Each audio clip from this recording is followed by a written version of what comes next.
The settlement on Kepler 442b had been quiet for 3 months. Too quiet, Juno Rel thought as she watched the twin suns dip below the violet horizon. The prefabricated habitat hummed with its usual evening sounds: recyclers processing water, atmospheric regulators maintaining breathable air, and somewhere in the back room, little Maya's laughter as she played with Sir. Juno smiled despite her unease. Sir had been an unexpected gift from this hostile world. The creature resembled Earth's cats in the way that a tiger resembles a house cat. Similar blueprint, vastly different execution.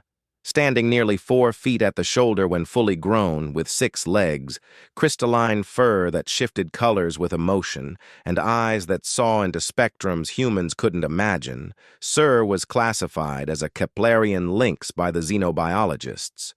But to Maya, the 6-year-old girl Juno had sworn to protect after the mining accident that killed her parents, Sir was simply Kitty.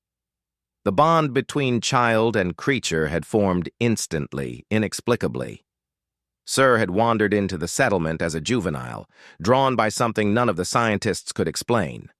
The creature had walked past 40 other humans, straight to Maya, and simply stayed. That was 8 months ago. Now, as darkness fell completely, and Kepler 442b's nocturnal ecosystem stirred to life, Juno felt the old colonial instinct prickling at the base of her skull. She'd been a security officer on 3 frontier worlds before accepting this guardian contract. She knew when something was wrong. "Maya, time for bed," she called, securing the habitat's external doors. Triple locked, reinforced titanium, rated against Category 5 predators. Standard issue, though nothing on Kepler had rated above Category 2. Until tonight. The first sign was Sir's fur. The crystalline strands blazed crimson, a color Juno had never seen on the creature before. The 6-legged feline positioned itself between Maya's bedroom and the main living space, body lowered, all 6 legs coiled like springs. "Sir?" Maya's small voice carried concern. The child knew her companion's moods better than anyone. Then Juno heard it. A sound like metal scraping against glass, rhythmic and deliberate. Something was testing the habitat's exterior walls. Her hand moved to the plasma pistol on her hip. Human instinct, human paranoia, human unwillingness to die easily. The other frontier species mocked humanity's obsession with weapons, with over-preparing, with assuming the worst. They called humans the anxious ones. Juno called it survival. The scraping stopped. In the silence that followed, Juno heard Maya's breathing, heard her own heartbeat, heard Sir's low growl that seemed to vibrate through the floor itself. The wall exploded inward. The thing that entered defied easy description. 8 meters long, covered in segmented armor that gleamed like obsidian, with too many limbs ending in blades that dripped with bioacid. Its head was a nightmare of compound eyes and mandibles. The scientists would later classify it as a Keplerian apex stalker, Category 9. It moved with horrifying speed, ignoring Juno completely, its multiple eyes fixed on Maya. The xenobiologists would explain later that human children emitted pheromones similar to a Keplerian prey species young, irresistible to an apex stalker's hunting instincts. Juno fired. 3 plasma bolts, center mass, shots that would drop a Terran grizzly. The creature's armor absorbed them like raindrops. It was going to reach Maya in seconds. Then Sir rose up. The transformation was absolute. The creature Juno had watched, curl up in sunbeams and purr under Maya's gentle hands, became something else entirely. Sir's crystalline fur ignited with bioluminescent fire, blazing white-hot. The 6 legs, which had seemed almost comical in their number, now revealed their evolutionary purpose as Sir launched forward with impossible speed and stability. The apex stalker was faster than any Earth predator. Sir was faster still. The two aliens collided with a sound like a shuttle crash. Sir's jaws, which Juno realized had never been fully opened before, distended to reveal rows of diamond-hard teeth. The creature's claws, usually retracted and invisible, extended like monomolecular blades. But it wasn't the physical weapons that turned the tide.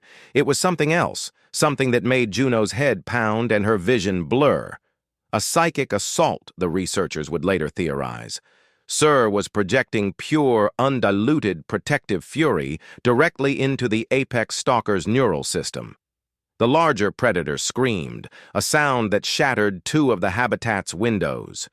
It tried to retreat, but Sir gave no quarter. 6 legs meant 6 points of leverage, 6 angles of attack, 6 impossible directions of movement. The crystalline fur had become razor wire, slicing through the apex stalker's armor with every contact. Juno pulled Maya close, shielding the child's eyes, but she watched. She watched because this was what humanity did. They observed, they learned, they remembered. Even in the midst of chaos, especially in the midst of chaos, humans paid attention. The fight lasted 90 seconds. When it ended, the apex stalker lay in segments, its bioacid blood eating through the habitat floor. Sir stood over it, fur gradually dimming from battle white to protective gold, all 6 legs steady despite the creature's heaving breaths. Then Sir turned, walked past the carnage, past Juno's still-raised plasma pistol, and gently, impossibly gently, nuzzled Maya's hand with its massive head. "Good kitty," Maya whispered, and the creature purred. Later, after the security team arrived, after the xenobiologists documented everything with trembling hands and excited voices, after the habitat was sealed and Maya was finally asleep, Juno sat with Sir in the darkness. "You knew," she said quietly. "You knew she needed protection. That's why you came." Sir's eyes, those impossible multispectral eyes, met hers with unmistakable intelligence. The other species called humans anxious, paranoid, overprepared. But they didn't understand the human gift, the ability to form bonds across species, across worlds, across evolutionary paths. Humans didn't just survive hostile worlds. They made friends with the creatures who could help them survive.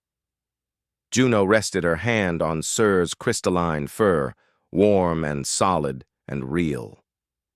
"Thank you," she whispered. The cat, no longer just a cat, never really just a cat, purred in response. Tomorrow, the scientists would come with their questions and their instruments. Tomorrow there would be reports and analyses and proposals. But tonight, a human woman, a human child, and an alien predator that had chosen to be a guardian simply rested together under alien stars. And that was humanity's secret. Not that they refused to die easily, but that they refused to live alone.